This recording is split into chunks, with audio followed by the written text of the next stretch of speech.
happy April. It's going to be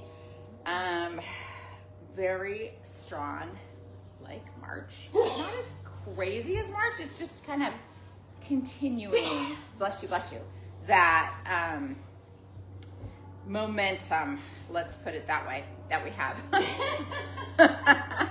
But the full moon in Libra on the 13th is going to focus on, Libra is the scales of justice, so it's balance and balance in relationships. Libra is where you defer to others, and if out of balance, you would abandon yourself in deference to the others. So the sun in Aries is showing you like the self-care, and the moon in Libra is going to highlight the balance in relationships. And Venus is now back retrograde in Pisces with the North Node. So all of those relationship questions that you had, relationships decisions that you're making are highlighted right now, because it's like, here's these relationships. Is this your direction forward with this relationship or not? Is this relationship in your North Node is your Dharma path? Is this the relationship for you to actualize your Dharma path? Yes or no? That's what this whole Venus review is. And your values, she went over Neptune. She might be right with Neptune. And so that is also like your spiritual values, what you believe and what you don't believe spiritually, how that could be shifting for everybody, for the collective. And then on the end of the month, we have the new moon in Taurus. So all you Tauruses will have a new moon April 28th. That's like kind of that. By then, Venus and Mercury will both be direct. All the planets, I think it's after the 17th of this month, they'll all be direct for a while. Yay! We have a little bit of like a month and a half of all of the planets direct. At the end of the month. So the 17th of this month, though, they'll all go direct. So Venus will go direct. Mercury goes direct in a couple days. Yippee! I know, on the 7th. So lots of Earth changes were activated, with all the 2 eclipses and everything going on in Aries. There was earthquakes. There've been a lot more earthquakes than you've heard about. Yeah, the Myanmar one, that was like really sad. This month is going to continue the activity. So not only are the outer planets moving signs, so Neptune just went into Aries, Saturn's going to go into Aries in May. The personal planets are all moving. So if you feel like you've been kind of stuck in this weird energy, you're going to have some movement and some momentum, especially by mid-month.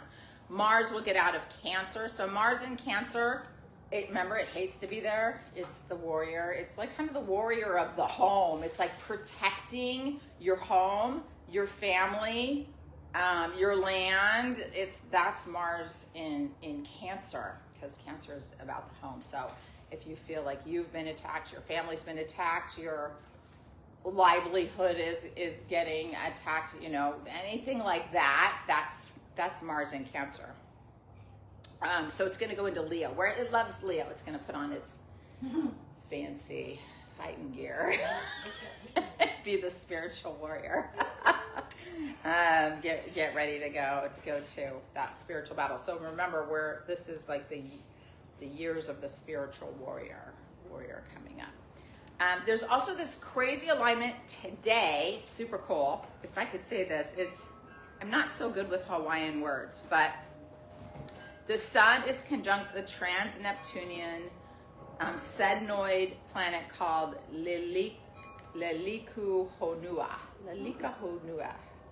And that was discovered October 2015. Those Kuiper Belt objects, they're way out there, like way past Pluto. They're super far. They have a very long orbit. So it means fly to land. So it is mentioned in that ancient Hawaiian creation chant that's like 2,000 words long. I've mentioned that Hawaiian chant before. I played it once in class. The name compares to the orbit of astronomical objects with the flight of migratory birds, evoking a yearning to be near planet Earth. The bird that migrates flies until it finds land. Migration is an effort and stress for the birds, but the life benefits outweigh the risk. Thanks to practical cognitive skills, it has the ability to take steps forwards to recover from traumatic situations. So that's the energy we're in now, that recovery from traumatic situations that we've been going through, especially the past 16 years. So we should see where this planet is in your chart, because that's where you've recovered, or you're recovering from the trauma. So if it's the first house, it's probably a trauma when you were younger. If it's, second house, it was like trauma with money, sexuality, values. If it's a 10th house, it was traumas with work. It just depends where it is. It hasn't moved much. So for instance, I'm 59. Oh my God. So when I was born, it was in my first house, and now it's just barely coming out of my first house. It's right on the cusp. But that's how slow it moves. It chances are, if you're born within a house, it's still in that house. But we can check it. Okay, so going back to the personal planets, really beautiful sextiles and trines starting now.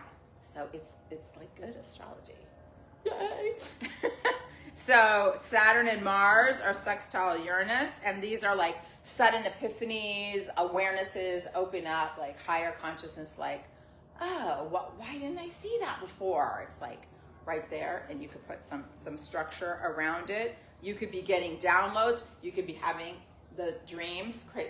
He's having some really cool dreams. We're all floating and eating, and we're all on another level, right? It sounds great. Keep it up. Keep telling us about your dreams. And what we have a different location with glass, right? It's all clear. We're probably eating ambrosia. And then on the 5th, which is Saturday, the moon will align with Venus trine Saturn, which is really beautiful. But with the moon there, you could be like overly emotional about things. So just watch that you don't be, even though that's a trine energy, watch that you're not overly reactive. Saturday, it could be happening Friday. But that Venus trine with Saturn, it's very supportive for you. So Venus is coming into all of these beautiful sextiles, 60 degrees, trines are 120 degrees. You can think of like sextiles like the planets are having sex together. This is awesome, good energy, yay. And then Monday, Mercury will go direct. So that's really good. Okay. I'm not going to tell you much more because I'll get into that later. Today, so we have this feel-good code. This feel-good code we're working on. It's another water code, so you could use it with the waters. It is a mantra that you do while you're facing the sun. Hopefully, you could do it early in the morning while you are, doing your meditation in the morning. And I could send you an electronic copy because I want to show you, it's so much more brilliant on your computer in a screen. Can you see it? Than it is printed out like that. It didn't print bad, right? I changed the ink. But it's a super beautiful code, and there's 12 petals, so we're going to work with the 12 quadrants. Each of these represent fire letters, so that there's 12 in the 12, which will represent the 144 fire letters in your DNA. Hi, Sophie. Sophie's going to practice with us today.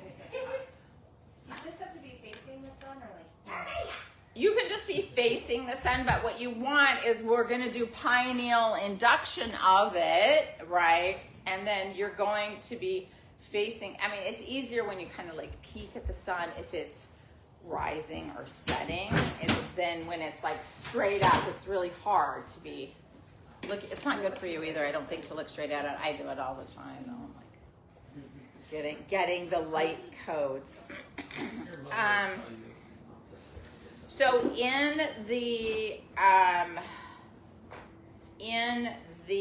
I don't know if I could do the full activation or not. There's a full activation of it where it opens up this Tiwa window. So there's a window 4 feet above your head, and you're going to be streaming this light in like a V shape. It's called the Tiwa window.